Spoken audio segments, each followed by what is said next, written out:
What if healing your chakras and awakening your psychic gifts could support you to break free from undesirable repeating cycles to rewrite your past, present, and future? Are you ready for a journey of timeline healing that will transform your life across all dimensions of time? You're listening to or watching the Sedona Soul Sisters show, where we share psychic guidance and healing for embodied spiritual awakening. I'm Christelle Arcucci, and I'm on a mission to support spiritual practitioners to access your intuition, unlock your psychic gifts, and live your purpose. A big thanks to our listeners all over the world, and a special shout out and a boost of love to our listeners in Las Vegas, Nevada. Most weeks, Sedona is the number one location that we have the most listeners, but Las Vegas topped the chart. You can schedule sessions in West Sedona or virtual Akashic readings, angel sessions, starseed readings, Akashic recodes, soul contract work, life coaching, and more at SedonaSoulSisters.com. Each breath you take aligned with love repairs the healing web on planet Earth. I am super excited and a little bit sad that this is the final week of the Ecstatic Empath series in collaboration with the Desire Sessions podcast. If you'd like to receive all the resources from the entire free series, visit ecstaticempath.com and enter your name and email. Take a deeper breath and center yourself into this present moment. Feel the energy of your chakras clicking in and aligning from the base of your spine to the crown of your head, and open yourself to the wisdom of your ideal timeline. With gratitude and reverence, we set the intention to heal across time, amplifying your chakras and awakening your psychic gifts for the greater good of all. Today we're exploring the powerful practice of timeline healing and how it can amplify the energy of your chakras and enhance your psychic gifts, which we have covered over the Ecstatic Empath series. Timeline healing allows us to access events from our past, empower ourselves in the present, and shape our future by working with our energy centers of our body and our innate psychic abilities. By the end of this episode, you'll have a deeper understanding of how to navigate your personal timeline, balance your chakras, and unlock the full potential of your intuitive powers. The reason I chose to wrap up the entire series with timeline healing is because it is such a pivotal part of the work that I do. And it's also a moment by moment practice, meaning that our brains are in a habit of being on the timeline of what is most likely to happen. There are so many other possible timelines for us to be on. We are in the habit of continuing on the same timeline we have been on. I like to look at 3 different possible timelines, even though there are way more than that. So there is the timeline of what is probably going to happen if you keep doing and living your life the way you are. The next timeline is what could happen with some shifts in your life, physical, mental, emotional energy field. You access the possibilities of a shift in your experience. And then there is the desired timeline, all of your dreams coming true. And here's the practical wisdom of timeline work. While I can support someone in shifting their energy onto the timeline of their dreams during a session, if they leave the session and go back to their habits, then they're going to reinforce, give more energy and momentum to the timeline of what is most likely to happen. So the greatest shift in manifesting the life of our dreams is to be aware of these 3 different versions of the timeline that we're focusing on here, knowing that there's many more than that.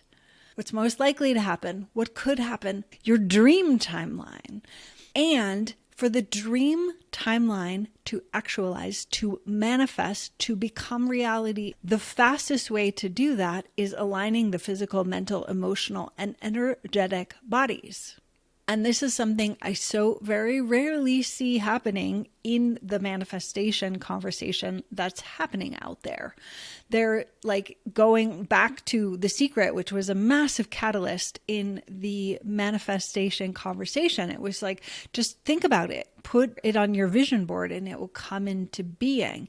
Yet the missing parts of that conversation are: take aligned action, work on clearing the beliefs that are keeping you stuck in the pattern that you're on or the timeline that you're on, shifting your emotional capacity to be able to handle whatever your dream timeline is. Because the reality is our system is calibrated to our experience. Whatever we are most familiar with is where our physical, mental, emotional, and energetic body prefers to stay, even if it's awful. Only because our brains think that our survival is dependent on saving calories, and what is familiar is easier, even if it's awful. So when we look at shifting timelines, this is a powerful tool for healing and manifestation that is looking at how do I calibrate all levels of my system for my dream life, and to be in that experience as much as possible. Yes, the mental body is important. The emotional body is essential. And taking physical action, moving from the timeline of what's most likely to happen to what could happen, and then jumping to and staying on the timeline of our dreams becoming our reality, in looking at the physical, mental, emotional, and energetic body and working on all of those levels is when things can shift so fast. And while so much of our unconscious mind is running our lives, you can implement practices that continue to turn your energy and momentum onto your dream timeline. And that is by putting as much time, energy, attention, money, fuel, momentum onto that dream timeline and pulling it away from whatever your experience has been. That is what we're focused on in this episode. Another aspect I want to speak to is in going through all of the chakras, as well as the Earth Star, the Soul Star chakra, the solar and lunar energies, that it can be overwhelming and to not know where to start with those practices. In going through the Ecstatic Empath series, it can be overwhelming, or with any personal development or lifestyle practice, it can feel overwhelming of like, I have to change all of these things about myself or my life or my habits, and it can be overwhelming. Yet my encouragement to you is to dive deeply into one focus, to one area for a period of time, 21 to 40 days, partly because so many spiritual teachings out there are focused on up and out and transcendent teachings, moving beyond the body. Like meditation isn't a deeply embodied practice. It isn't moving and being more connected into your body and into your life. So if you are going to accept this invitation, the suggestion that I will remind you of that I probably said at the beginning of this series is there are practices that I do with the 7 core chakras that I go through one per day. Monday, the root; Tuesday, the sacral; Wednesday, the solar plexus; Thursday, the heart; Friday, the throat; Saturday, the third eye; and Sunday, the crown. This way, you are focusing one whole day on incorporating all of the aspects that you can into activating and supporting that energy center and those parts of your life, that element in your life.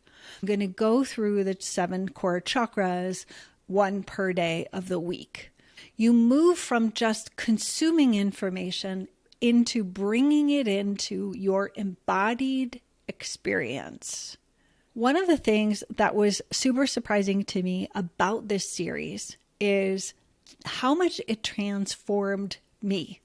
What a beautiful thing. I created it in order to distill my teachings, put them in a certain place, give to the community, have it organized in a way that will support people to go through it in the podcast, which is free. Especially some of the journeys that I led on the Desire Sessions podcast blew me away. And leading the journeys, I go into the Akashic records and I'm in more of a trance state myself when I'm leading it. Whereas in this podcast, I'm more in teacher, storyteller mode. So it's closer to my everyday awareness. While I do still tap into the Akashic records, it's a very different experience. This body of work is here. If there's any of the episodes that you missed, or it could be something that you revisit 4 times a year, like on the equinoxes or the solstices. So I just encourage you to dive deeply into the embodied aspect of these practices to support you. Core aspects of timeline healing are looking at the physical, mental, emotional, and energetic patterns that we continue to repeat that keep us on a timeline that often isn't accessing our full potential. So looking at all 4 of those as access points. What can you physically do different in your day to align more of your life with the dream timeline that you want to be on? How can you emotionally, mentally, energetically continue to get on that train? When I'm teaching clients about the timelines, if they are unfamiliar with it, I often talk about them like being a train. Like you get on the train of what you don't want, but you get on that same train every day. And you're like, why does this keep happening? Well, you keep getting on the same train. And so the key is the instant you realize you are on the train, aka the timeline of what you don't want, get off the train. And the fastest way to shift your physical, mental, emotional, and energetic experience is breathe, move, and sound. So take a deeper breath, shake your body. You can brush your body. There are so many practices to shift all levels of your body and being. Breathe, move, and sound. And recognize, oh, I'm on that train that I don't want to be on. Okay, so what can I do in this moment to shift my physical, mental, emotional, and energetic energy into a better state?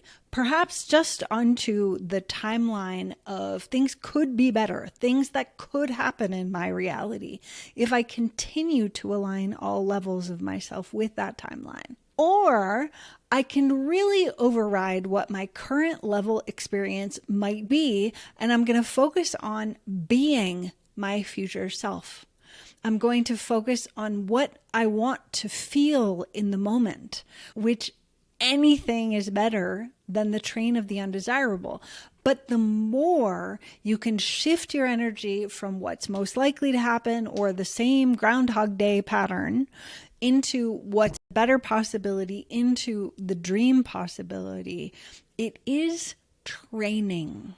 So of course, the Olympics just happened, and looking at those elite level athletes that are superhuman. Like they didn't wake up one day when they were 20 and said, I want to be an Olympian. And sure, there may be stories of people that started later in life, but most Olympic athletes were training all levels of their body, mind, and being for a long time in really intense ways to get to that level of performance. And one of the things that it's important to recognize is when we want to shift into this dream life, what are we doing in all levels of what we have control over to become that person, to move like that dream version of ourself, to have the emotional intelligence of that person, to have the mental capacity to be that person, to be, do, and have what is on that dream timeline now as much as possible. And there is a way of needing to, depending upon your situation and how far your current situation, the current train you're on, how different that is from the dream timeline. Like my dream potential timeline is pretty far from where I am in a lot of ways. And so my practice is, how do I physically get myself in the best possible shape to be that woman that I dream of, to literally be the woman of my dreams? How do I cultivate my emotional capacity on a daily basis to be able to navigate the challenges that will arise with that dream life? The thing that's important that I think people miss because of some of the mainstream teachings on manifestation is it's just like there's no clearing work to do. When there is deep clearing work to shift those patterns, habits, and to elevate our experience today as much as possible, no matter what the challenge is that we're facing. Whatever the gap is between where you are and what your dream experience is, how do you shift as much as your time, energy, attention into being, doing, having that experience now?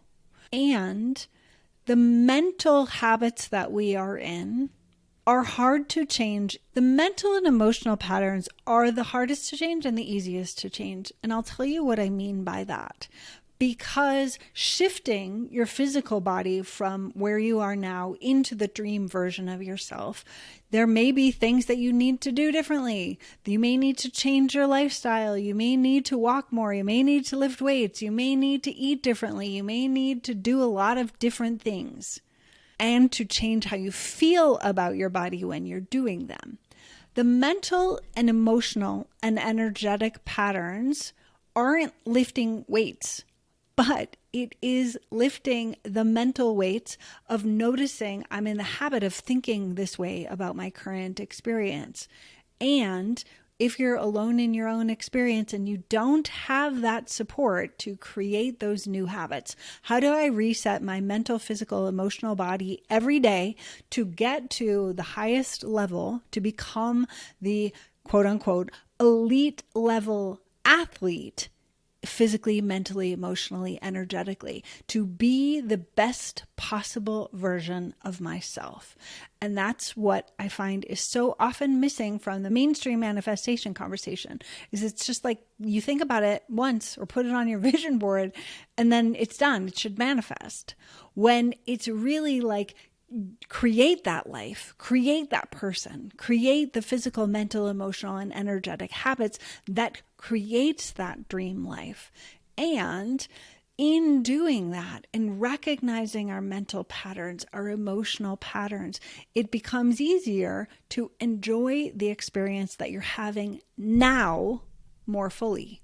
And because most often, just getting the new car or the $100,000 or the whatever, if we haven't changed our physical, mental, emotional habits, it's not going to change our experience. That's why there are so many stories of people who are wildly on the outside, rich and successful, but they aren't happy because they haven't shifted the mental, emotional, energetic, and perhaps physical patterns to be able to enjoy it. Which brings us back to the invitation of working through the 7 chakras over the 7 days of the week. By doing that, you will be moving through the elements, the physical body, the emotional body, the mental body, the energetic body. And so you'll be able to cultivate practices that become a regular part of your routine to continue to shift yourself into that dream timeline. Shifting onto that timeline of your dreams is becoming that elite level manifester. You may not want to go through the physical challenges of becoming an elite level athlete, but when you work with these energetic practices, the mental, emotional practices, the physical practice, you become the best version of yourself. And your dream, your desire, the timeline that you most want to be on, you get to decide what that is. Because, of course, being an elite level athlete, there's the being, doing, having that goes along with it. An important part of this practice of the timeline work is not being hard on yourself or mean to yourself when you notice yourself falling into the habit of being on the timeline of what is most likely to happen, what has been happening, And that may be for you what is not the most desirable experience. The key is to just recognize it and shift your experience immediately without going into a self-sabotage cycle or a self-attack cycle or being mean to yourself in any way. Just being like, oh, I got on that train, gonna get off and shift my state, breathe, move, sound, and then look at what's available to me in this moment to shift onto a different timeline. And that can be done physically, mentally, emotionally, and energetically. And the more you can do all four of those things, it's like adding jet fuel to the timeline of your dreams. The physical, mental, emotional, and energetic bodies are access points for co-creating with your future self. And when you can align all four of them and amplify it, that's when your reality can change really quickly. And you can experience moving from the timeline of what has been happening to what could be happening to more of your dream life experience. In focusing on the dreams that you want to have, I encourage you to look at both the shadow and the light of that experience. Because so often there's this fairy tale version that I think people get deluded by, which is what keeps them from experiencing more of their dreams in their life. They don't recognize, okay, well, I want $1 million. That means that I'm going to need to know more about taxes and know more about investing and know more about how to work with a big amount of money in a way that not only supports the life that I want, but creates a legacy for my family. Okay, I want to meet the partner of my dreams. Am I being the person of my dreams in my own life? What are the parts of me that I don't even like about myself? Okay, well, let's work on that now so that I, being the woman of my dreams, me living and enjoying the life that I've created while continuing to improve more of the life that I want. It's managing both the challenges and the beautiful aspects of whatever it is we want in our life, and looking at the core beliefs, the habits and the patterns that have kept us in the experience of what we are experiencing. And often those are repeating patterns. So shifting our core beliefs, shifting our physical, mental, emotional, and energetic state to enjoy what we have now and create more of the life that we desire. I hope the Ecstatic Empath series has been as transformational for you as it has been for me. Let's wrap this up with the self-inquiry questions. In what ways do you feel your past experiences are influencing your current chakra imbalances? And how might healing these past events transform your present and future? How do your strongest psychic gifts relate to specific chakras? And what patterns do you notice and how these manifest across different points in your timeline? What recurring challenges or blocked energies do you encounter when attempting to access your intuition? And how might these relate to unresolved issues in your personal timeline? How would your life change if you could fully align and integrate your past, present, and future selves through timeline healing? And what steps can you take to begin the process? Thank you for being a part of our community. I'm honored to support your embodied spiritual awakening. Are you ready for a personalized Rites of Passage in Sedona with me? The Rites of Passage is an extraordinary 2-day private retreat in Sedona designed to support your embodied spiritual awakening. The pressure of the current global challenges are calling spiritual practitioners to embody purpose, power, and pleasure on a profound level. If you're passionate about awakening the divine within and are ready to embody your legacy, step into leadership, and live your purpose, this in-person immersion is for you. Schedule your life-changing private immersion in Sedona at sedonasoulsisters.com/purpose. Leave a review and follow on your favorite podcast app. Until next time, breathe gently, listen to your guidance, and create miracles.